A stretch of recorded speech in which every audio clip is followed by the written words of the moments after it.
Hare Krishna. Janardhan, where are you? We need some volume. Earth to Janardhan, Earth to Janardhan.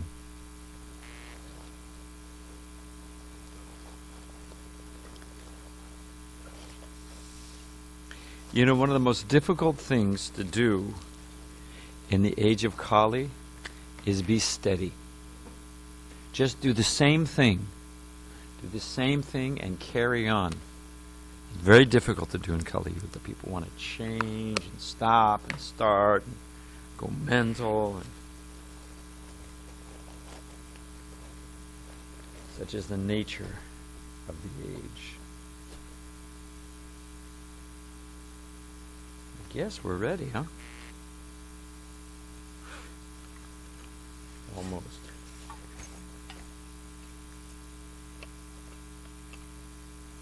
Do you know what the greatest suffering is according to the 5th canto of the Bhagavatam?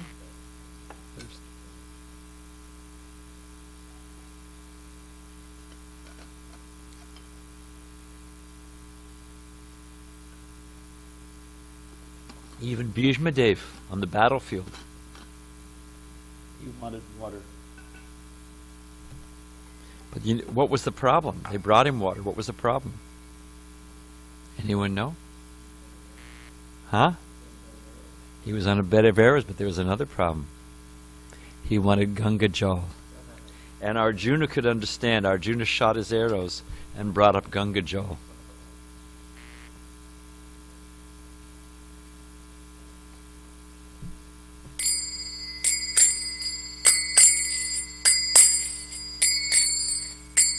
Jaya Radha Madhava Kunja Bihari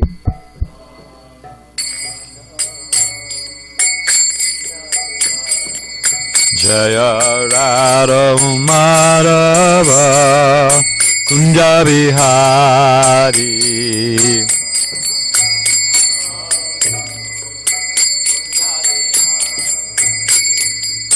Gopijana Balaba Gidivanadari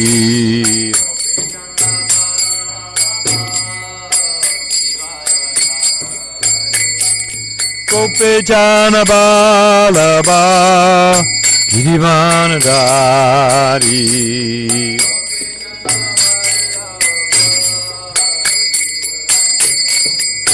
Jasoda Nandana Brajajana Ranjana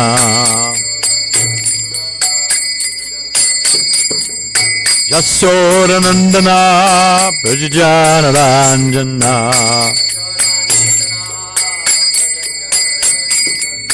Jamuni Tira Vanatari Jamuna Tiravanatari Jamuna Tiravanatari Injararo Marava Kunja Bihari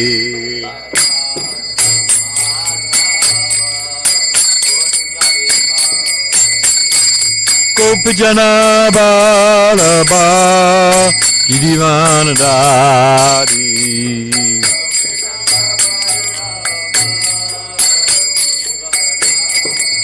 Jasoda Nandana Brajajana Ranjana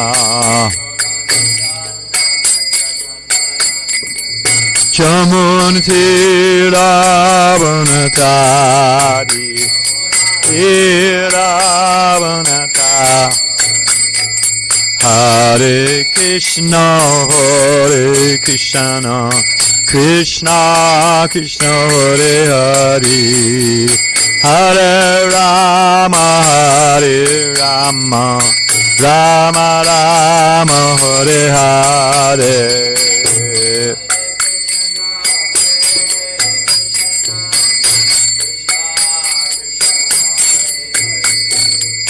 Hare Rama, Hare Rama, Hare Krishna, Krishna Krishna, Hare Hare, Hare Rama, Hare Rama, Rama Rama, Hare Hare, Hare Krishna, Hare Krishna, Krishna Krishna.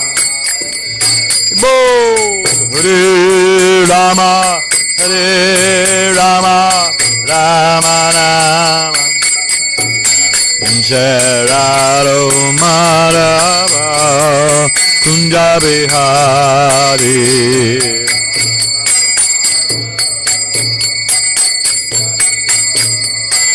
Shararo Madhava Kunja Bihari.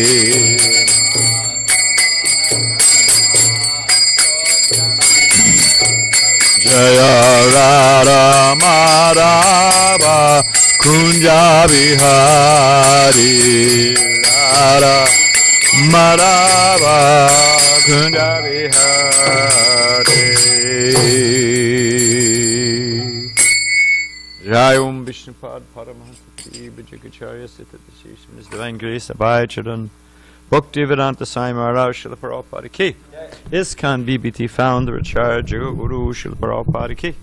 Ananda Kota Vaishnava Ki. Nam Char Srila Haridas Thakur Ki. Prem Shri Gaho Shri Krishna Chaitanya Prabhu Nityananda Shri Dvaita Gadada Shiva Sari Gaur Bhakta Vrinda Ki. Say Sri Radha Krishna Go Gopinath Shama Kunda Radha Kunda Giri Govardhan Ki. Vrindavan Dham Ki. Mathura Dham Ki. Dwarka Dham Ki. Navadip Dham Ki. Jagannathpuri Dham Ki. Jamuna Mai Ki. Ganga Mai Ki. Tulsi Maharani Ki. Bhakti Devi Ki. Samveda Bhakti Vrinda Ki. Srila Prabhupada Ki. Sri Radha Gitidadi Ki. Shri Krishna Sankirtana Jaga Ki. Gopremanandi. All glories to the sum of devotees. All glories to the sum of devotees. All glories to the sum of devotees. All glories to divine Lord Sita, Sri Sri Guru and Gauranga.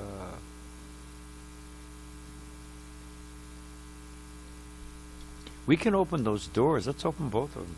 Wake the neighbors up on Sunday. I mean, Jeev Jai Go. They should be awake, those sinful demons. No, we're a little more mellow these days.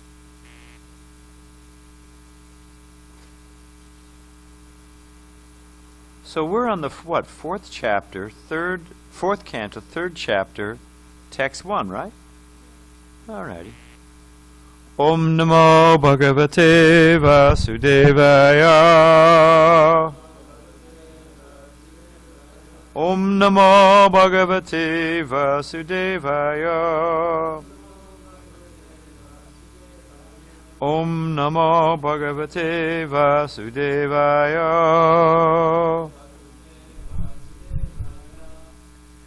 We have a little technical glitch here.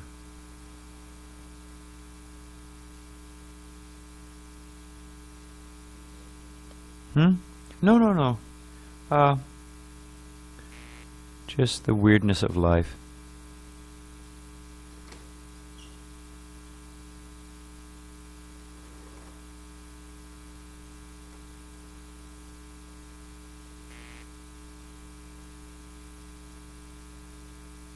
Come on. What is this? Work with me.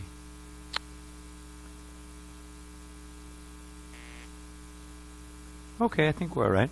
Did we said Om Namo Bhagavate Vasa, did we? Krishna Sadamo Bhagate Damaganadi Visaha Kalana Sadasham Mesha Parano Koninodata Narayana Namaskritcha Naram Shaivam Narotama Devim Sarasatim Vyasam Tato Jayam Udirayat. Bhagavatam is Brinda's son, is arisen just after the departure of Lord Krishna to his own abode, accompanied with knowledge, religion, etc. Persons who have lost their vision to the dense darkness of the age of Kali shall get light at this Purana. Before beginning our study of the srimadbhagavatam, which is a very means of conquest, we should first offer respects to the personality of God in Narayan, the Narayan Rishi, the supremmost human being, the goddess of learning Mother Saraswati, the author Srila Vyasadeva, and my spiritual master Srila Prabhupada. Maitreya Uvacha Sada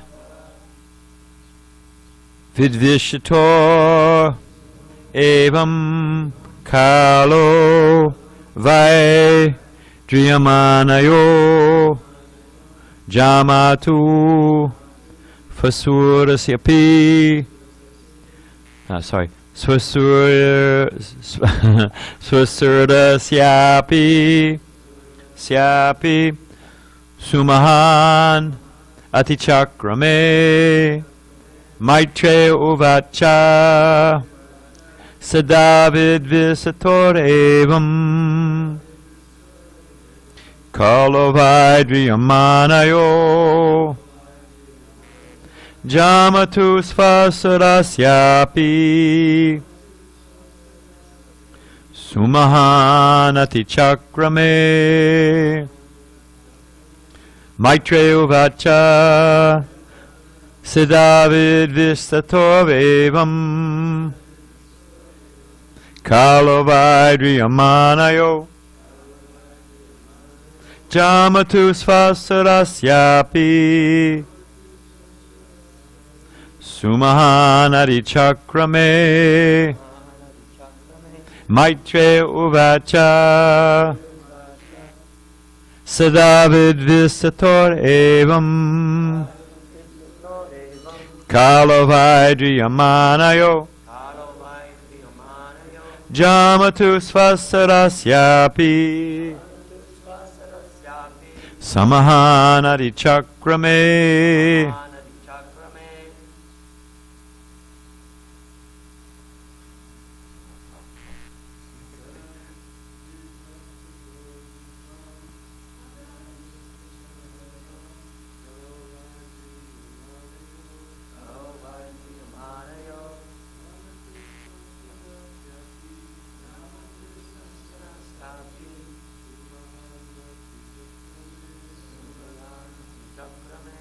Janardhanji, is this being recorded? Good, thank you. Thank you very much.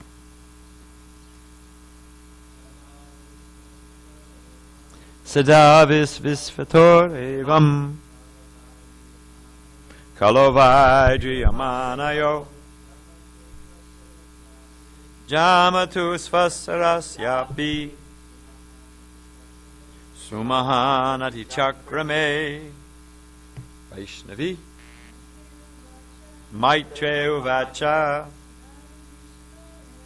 sadavid visator evam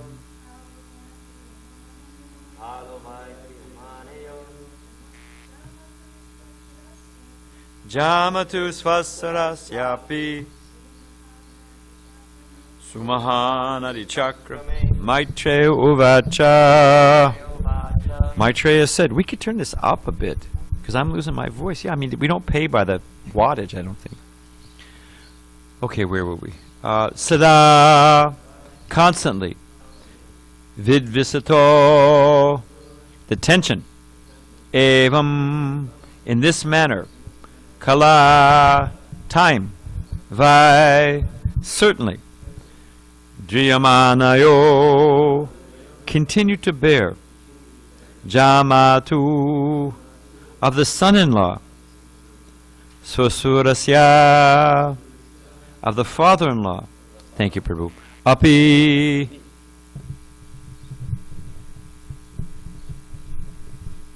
okay. Even. Sumahan, a very great. Adichakrame, past. Maitreya continued. In this way, in this manner, the tension between the father-in-law and son-in-law, Daksha and Lord Shiva, continued for a considerably long period. Also, you say. Maitreya continued. In this manner, the tension between the father-in-law and son-in-law, Daksha and Lord Shiva, continued for a considerably long period. The previous chapter has already explained that Vidura questioned the sage Maitreya as to the cause of the misunderstanding between Lord Shiva and Daksha. Another question is why the strife between Daksha and his son-in-law caused Sati to destroy her body. The chief reason for Sati's giving up her body was that her father Daksha began another sacrificial performance, to which Lord Shiva was not invited at all. Generally, when any sacrifice is performed, although each and every sacrifice is intended to pacify the Supreme Personality of Godhead Vishnu, all the demigods, especially Brahma and Lord Shiva, and the other principal demigods, such as Indra and Chandra, are invited and they take part. It is said that unless all the demigods are present, no sacrifice is complete. But in the tension between the father-in-law and son-in-law, Daksha began another yaga performance to which Lord Shiva was not invited. Daksha, it was the chief progenitor employed by Lord Brahma, and he was the son of Lord Brahma. So he had a high position and was also very proud. Janmaishvarya Shruti Shri Bir. These things are an intoxicating mix. Om Gana Tamarandasya Gyana Gana Salakaya Jakshusha Militan Gena. Tazareshi Gurave Namaha. So a few points first, before there is a theme I wanted to talk about. Oh, about no sacrifice being complete without the appearance of the demigods. So what do we call our movement? What is this Sanskrit Bengali term? We are called the Sankirtan Jaga, Sankirtan movement. So this Jaga, there's so many different types of jagas or sacrifice. This is also a sacrifice. But all the demigods, not only do they participate, not only do they come. Prabhupada said in London, he had them make a small Vyasasan, at two of them actually, and put them on the wall. Prabhupada says, Lord Brahma and Narada Muni come to the arti sometimes. And you can imagine, they're traveling through the spaceways. I mean, just, Prabhupada says that, in a circus, people will pay to see a dancing dog, a dog that can. So just imagine for the demigods, for them to see us engaged in Krishna, it's just an amazing thing. That on this planet Earth, Prabhupada said the planet Earth is so degraded that the demigods won't even come here and pass urine. I heard him say it. So I mean, our position is rejected as a cosmic latrine, and yet we're very, I've been to see, the Grand Canyon or whatever we've been to see, but they're not. As my father used to say, it's nothing to write home about. They're this planet Earth, but still, to see the populations, that some of the population are becoming Vaishnavas, and nice Vaishnavas, worshipping the deities nicely, kirtan, big jagas. It's an amazing. So they stop in in amazement. So Sankirtan Jaga is the perfection of all jagas, and the demigods, even uninvited, they come. So that's something. And the way of a chapter overview, because this is several chapters in the pastimes here. It says the friction was very long time, goes on for a long time. And how does it go? Does it go well? What do you think? Huh? Keeps getting worse. They get the two duke outs, the curse and counter curse, and there was one, and people kind of, wandered away from that one, scratched and bruised. Daksha had another, Sati gives up her body. It was a traumatic over a long period of time. It says, and I guess we'll get into that in a second, but the Bhagavatam, I mean, if it's in the Bhagavatam, it's a major event. It's worth noting. That's why it's in the Bhagavatam. I mean, it's because it covers cosmic time. Therefore, why is it in the Bhagavatam? Because it's significant. It's a cautionary tale. There's 4 ways that people learn, 4 standards of learning. What's the best? Why? You learn by hearing. Okay. What's the next best? You learn by seeing. You see somebody, oh man, that wasn't a good idea. Guy got whacked in there, whatever. Well, that's okay. I'm not going to do that. What's the next level? Yeah, you hear it, you ignore that. You see it, well, I'm different. It won't happen to me. Well, I'm smarter. Whack! Then that's experience. And what is the fourth status? Even you hear, even you see, even you experience, still don't learn. So those are the 4 levels. So we should learn by hearing. Somebody was saying, it was a question and answer in Mumbai, when Mumbai was Bombay, 1972. Prabhupada's a big Panto program, and taking questions and answers. And some man said, I don't see God. I don't see God. Prabhupada said, there's so many things you don't see. Why do you think seeing is the only... Prabhupada says, how do you know a mango is ripe? Do you know how you know a mango is ripe? Well, okay, good. These are good. Because you can get... He's saying by touch. Is it nice and soft? Also by smelling. If the mango smells really nice. You don't go by seeing. Because, like strawberries now. I mean, they're all, what is it, GMO, Frankenfood? Genetically modified.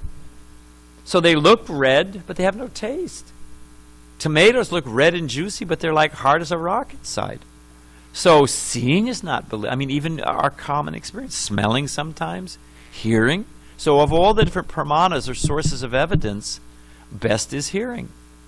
So we should hear from the pages of Bhagavatam, because these are object lessons. Now, and just this result of the last chapter, the last verse of this chapter, because we're just starting this chapter. So just this chapter, Lord Shiva's advising Sati about how to deal with all this tension and everything. Because Lord Shiva, of course, is untouched by all of this. But the last verse in this chapter, he says to Sati, if in spite of this instruction you decide to go neglecting my words, the future will not be good for you. So saintly persons, they have no, what do they say, dog in the fight. They don't have any motivation. They only want to give, what is it, paradukkha dukkha? They only want to see other people relieved from suffering.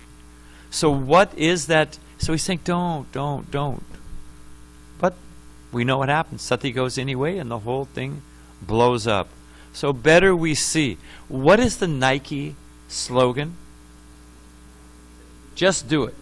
What is the Vaishnav version of that saying? Think before you do it. Isn't that a better idea? Wait a minute, I've gotten good instruction. Should I just be like, what do you call it? Like Pavlov's dog, stimulus and response, stimulus and response. Where does intellect come in, So, what was I going to say? Oh, there's a verse in Bhagavad Gita. I was trying to think of the last line, but let's say this. Yasya deve para bhaktir yata devi. No, that's not it. Yashastra vidim utsaja vartate kamakarate. Okay, if you ignore Shastra, good instruction, driven by false ego, what are the next 2 lines? Yashastra vidim utsaja vartate kamakarate na sasadim avapnoti. What's the next 2 things? Na sukham, na param gatim. So you're not going to get happiness. What is it? You're not going to get perfection. And you're not going to get the ultimate destination. What do you get?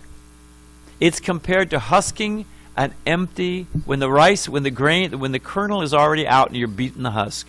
All you're going to get is your labor alone. So hear good instruction. That great. Anyway. So it describes the friction between the father-in-law and the son-in-law going on for a long time. It is a symptom of the age of Kali that there is friction. It's one of those nice, the Bhagavatam language is so sweet as translated by Srila Prabhupada. In Kali Yuga, there is constant friction between natural allies. Prabhupada calls natural allies. And he says those natural allies, he says between father and son, brother and brother, husband and wife. These are natural allies. These are people who are in our corner, generally speaking, should be, but by natural course of things. But in the age of Kali, there's just... Why do we use the example of a forest fire as the cause of samsara? Anyone know? Burns out of control. That's good. I hadn't thought of that. Starts small and burns out of control. But there's another reason. Those are good. I'm looking for a particular reason, forest fire. What's that?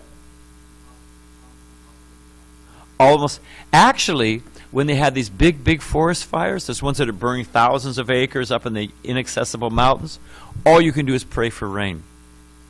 Really, literally, without there being rain to put it out, it will just burn. It'll just burn for who knows how long, because it's got unlimited fuel. So it's a great analogy. We're praying for the mercy, the rain of the mercy of the acharyas. And as water comes from the ocean, carried by a cloud and puts out the fire, so the ocean of mercy is Krishna, the cloud is the spiritual master, the rain is his mercy, which puts out the forest fire. But what I was looking for is one other thing. How does a forest fire exactly? It's not even set by anybody. Just the wind blows of its own natural course. The dry bamboo runs, or the dry, sometimes it's the lightning strike, but in the Vedic example is the bamboo rubs, it's dry, and it starts a fire. Nobody even sets it. So without any conscious intent, the fire will start.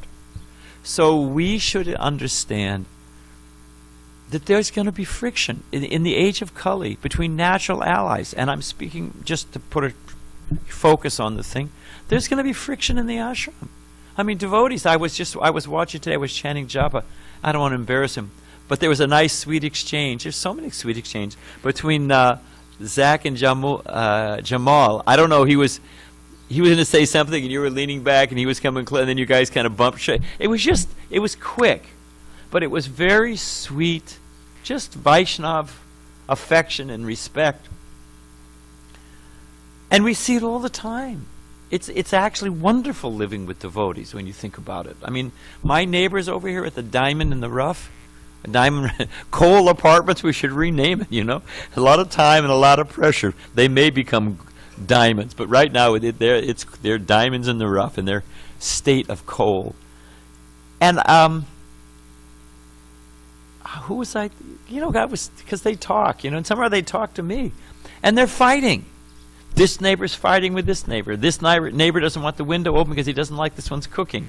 And this one said this one makes too much noise. And this one gets up early and wakes the one up, and the other one gets home at night and wakes the one up at night. Turns out they're all, I thought it was just me. I thought it was horrible. I thought I was the only one suffering. They're all fighting with each other. One was fighting, you use too much of the laundry line. I mean, they're just... I said, hey, I'll get some more rope. I'll put another line up. He wasn't mad at me. He was mad at somebody. Oh, I don't like what? He uses too much of the laundry line. I said, hey, I'll get some rope. I'm going to the hardware store. I'll put up another rope. So, I mean, they'll fight over something else. But we should not take the bait. We should understand that the influence of the age of Kali, it's just going to come up. It's just going to come up. Like Janardhan Prabhu said, burning on, just, whoosh, it just comes up, So when we get a little agitated, this, that. We had a pot washer. He's not here anymore. And we had a cook who's not here anymore. They're both still devotees, but they're not here. There was somehow or other, there was something about where their planets were aligned, or I don't know what, but there was always a little friction between them. And finally the pot washer went off, and with that big shh, hose the guy down. Hose the shh, Come on, So when we see that, what from attachment, things should go my way. Then what is it from? Then there's bewilderment. What is it? From contemplation, but that's another sequence. But from contemplation, attachment develops. From attachment comes what? Lust. That's right. From lust, and then from frustration of lust comes anger, and from anger comes from bewilderment of memory, and one falls down into the material whirlpool. So we should see it coming. When we see.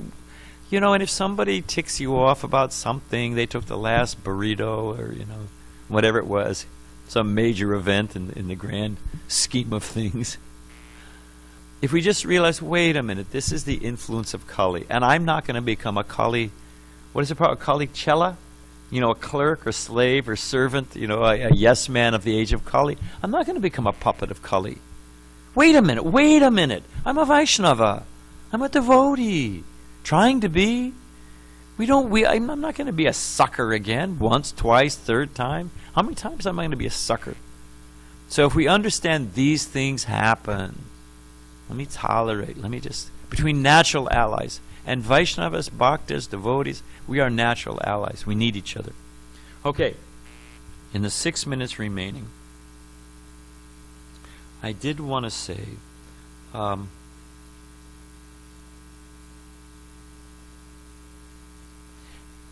we are often driven.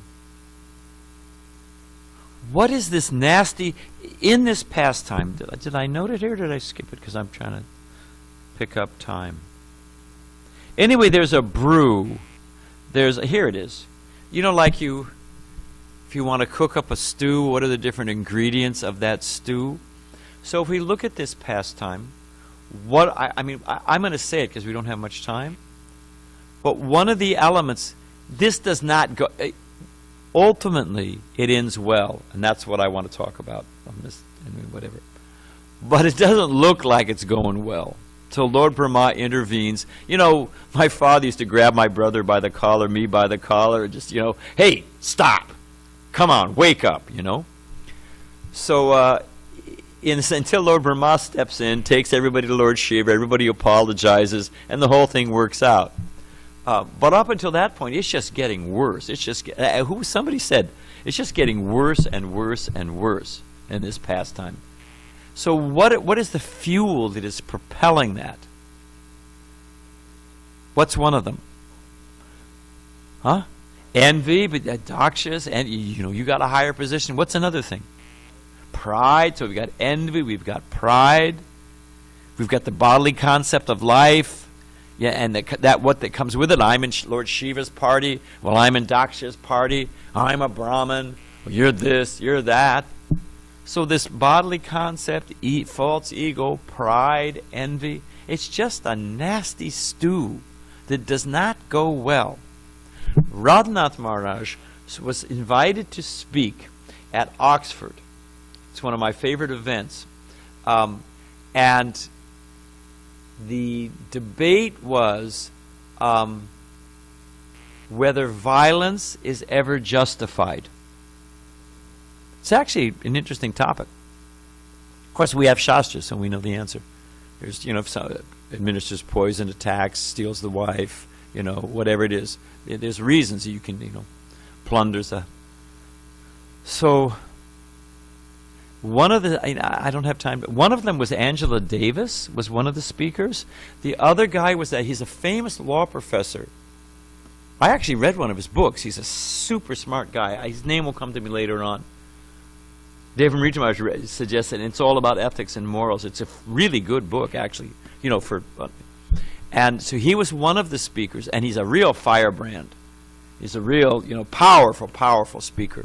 The other is Angela Davis. She's also, taught at Berkeley, UC Berkeley, so many things. Very powerful speaker. And Radhanath Maharaj. And the Yale professor took the side that there's, sometimes you got to stand up and fight. Revolution is justified.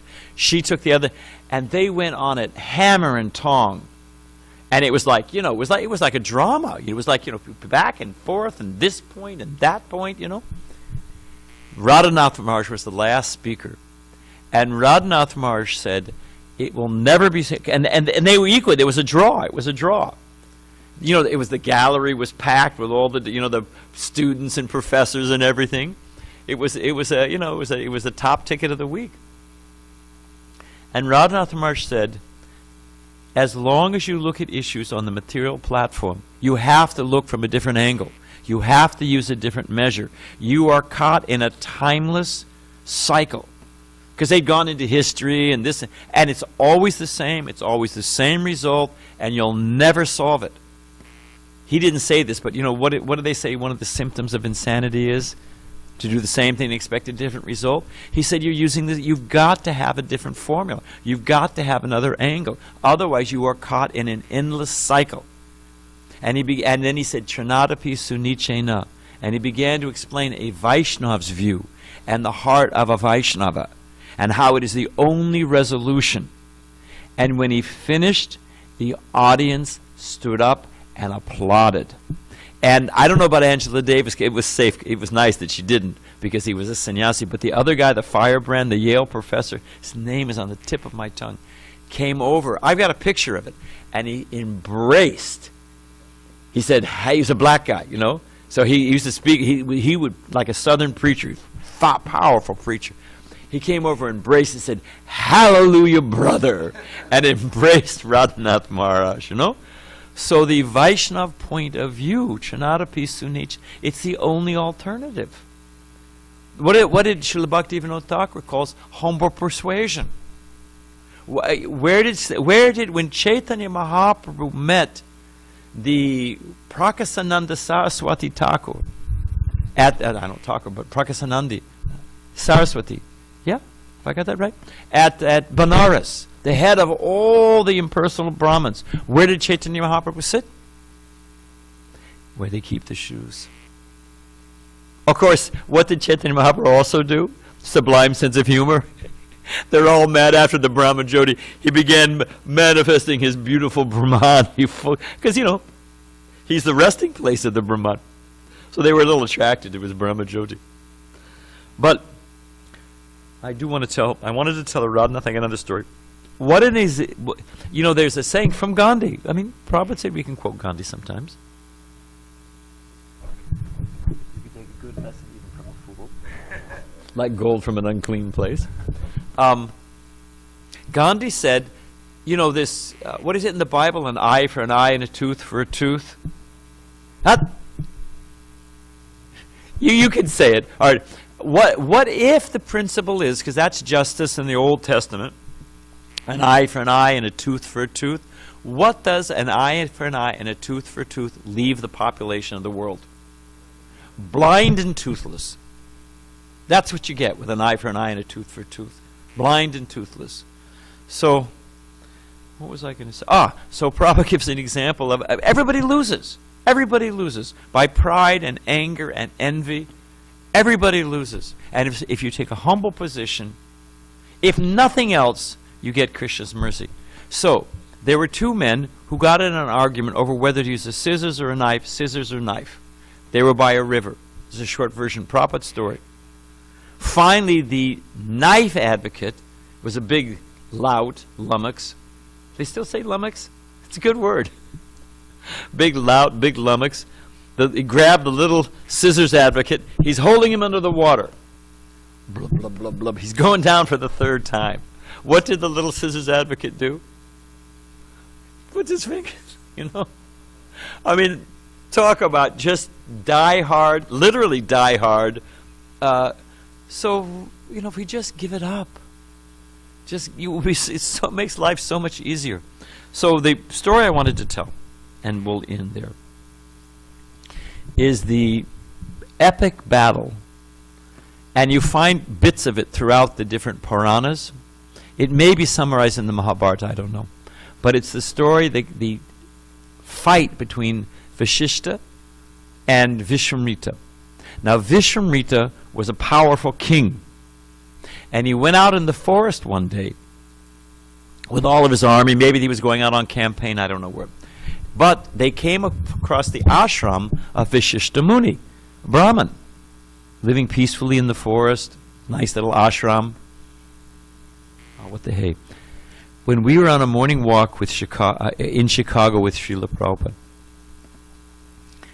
and so many things, but just one event, the bathrooms there were designed. This was in the spring. It was a beautiful, clear day. The Lake Michigan was there. The park was beautifully. It was in Evanston. It was right with all of these Frank Lloyd Wright houses. It's a very nice area, you know, and. The park was beautifully manicured. In spring, everything was blooming. Now, the bathrooms were designed by like little English thatched huts. Can you picture that in your mind? They had little faux straw roofs, and they looked like little thatched huts. And they all had nice little flower beds around them, and big beds, in the park itself. Prabhupada got out of his car, started walking, and when he saw at the distance one of these first bathrooms, he turned off the path towards it and said, what sage is living here? They said, Prabhupada, it's a bathroom. Oh, Prabhupada got back on the path. Prabhupada, I swear to you, got right back. And we were thinking, there wasn't artifice. Prabhupada wasn't like, doing some. We were thinking, who is Prabhupada? Where has he been? He's thinking, oh, maybe this is the house of Maitreya Rishi. It was spontaneous and blissful. So, this little ashram was there. They have their goshala. They have their vegetable garden. They have, their self-sustained. They have their flower garden. They have their fruit trees. Blissful, Satya Yuga.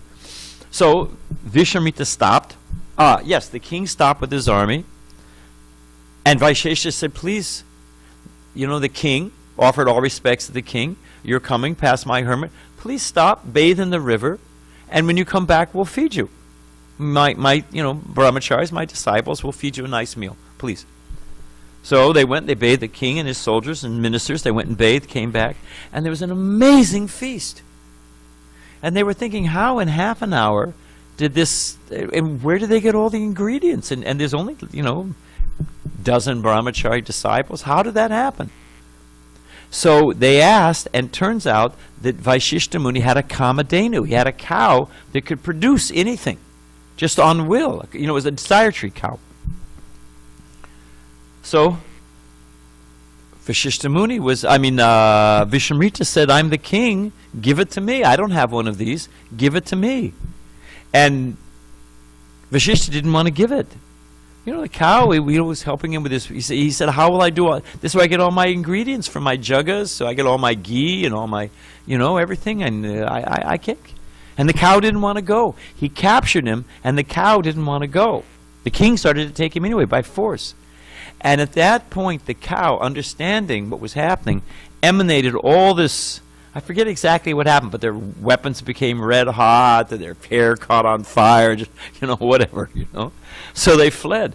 Vashishta, Ishwar above, power, as the king, was defeated by a Brahmin. He was defeated. So he wanted to become a Brahmin. He performed all these juggas and developed all these mystic powers, and he caused so much distress to Vashishta Muni. We don't have time to go in it, but it went on. He cursed him to become a stork. He cursed him to, it was so horrible. Threw him off some rocks. So many different things. I could go on. Someday remind me, because there's a whole, it's actually quite funny. There's some funny, they create, anyway. There was a king who wanted to go to heaven in his self-same body. These bodies are pretty nasty. You go to the heavenly planets, they emanate fragrance. Our body emanates odious aromas. I wouldn't really call them fragrances. So, but he was so bodily attached, the king wanted to go. He asked Vashishta Muni, will you send me to heaven? He said, no. He said, first off, it's not the goal of life, and you have to be qualified, and why are you so attached to this body? I'm not going to do that. So, Vashishta Muni said, I'll show you, I can do that. And performed the jugga, and what his name? Trish something was his name. He went up to Indraloka's planet. Now you can imagine they're having some dance performance with this. The apsaras are all dancing. It's a completely sublime celestial place. Poof! This stinky little, look like a frog by comparison, shows up. What is this? Zing! Set him back down. He was falling back down. Vashishta Muni sent him back up. Lord Indra sent him back. So the guy was going up and down like a yo-yo. He was trapped. Vashishta Muni was so powerful. He created a whole other universe with a whole other set of demigods and a whole other Indra, faux Indra, and sent him there. Saved the king and sent him there. That's how powerful he was. But he would perform this, like he performed that. He said, now am I qualified as a Brahmin? Lord Brahma, no. He did so many amazing things. Now am I qualified as a Brahmin? No. After a long, long time, his heart became soft. And Vishwamrita thought, what am I doing? Why am I harassing this sadhu? I've caused him so much distress. I've committed so many offenses. And for what? The real goal of life is back to Godhead. And at that moment, when he had that thought, bring, Lord Brahma, the Devas appeared, poured flowers on his head, and said, you are now a Brahmin. When he developed compassion, that's when he actually became a qualified Brahmin. Detached and compassionate. So we see how this whole thing goes, this whole pastime. It doesn't go well. It just gets worse. And when finally they take good advice, they hear from Lord Brahma and come to the higher level of real understanding, everything's resolved. Srila Bhaktisiddhanta, this is the last thing I'm going to say. Srila Bhaktisiddhanta used to say, because in India they used to have so many shortages. Paper shortage. I was there one time, they had a typewriter ribbon shortage. They have so many shortages. Coal shortage, so many things. Rice shortage. What did Srila Bhaktisiddhanta Saraswati Thakur say? When they were saying, you know, we've got to fight the British, they're creating artificial shortages so people will join the army. What did he say was the only shortage? Anybody know? Bhaktisiddhanta Saraswati Thakur. Yes, the only shortage is a shortage of Krishna consciousness. And just as Radhanath Maharaj said, the only solution is spiritual consciousness, Krishna consciousness. So individually and collectively, we should be merciful, we should be compassionate, and we'll be happy. It's in our own self-interest. Okay, we're going to end there. Thank you very much. Hare Krishna.